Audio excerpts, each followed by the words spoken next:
So these are the ones that we don't put emphasis on because they're not as important to giving us that information that we're looking for.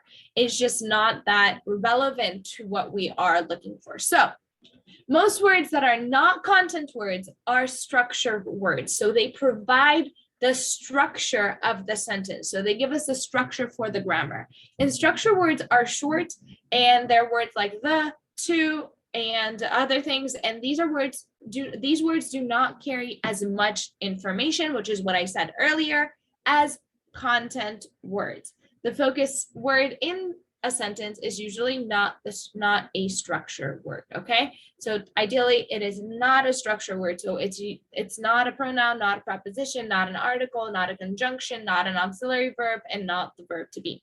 Okay, so pronouns: he, she, it, we, they. Those are pronouns. Prepositions are things like of, to, at, on, so forth. Articles: a, and the.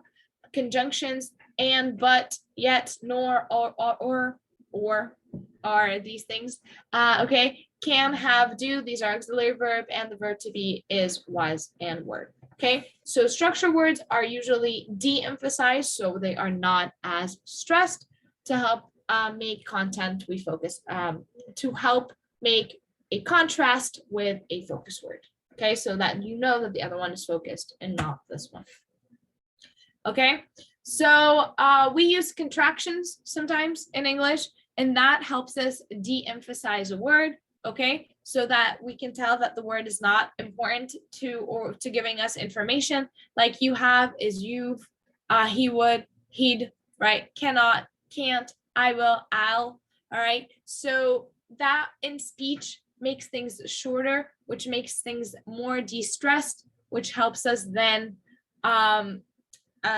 speak in a way that is more rhythmical. Okay, cool. All right, so you can see like in the second example, I am is 2 syllables, whereas when it's a contraction, it's I'm. Do not, don't. They have, they've. That is, that's. I would, I'd. I had, I'd. Okay, and again, same. He has, he's. I will, I'll.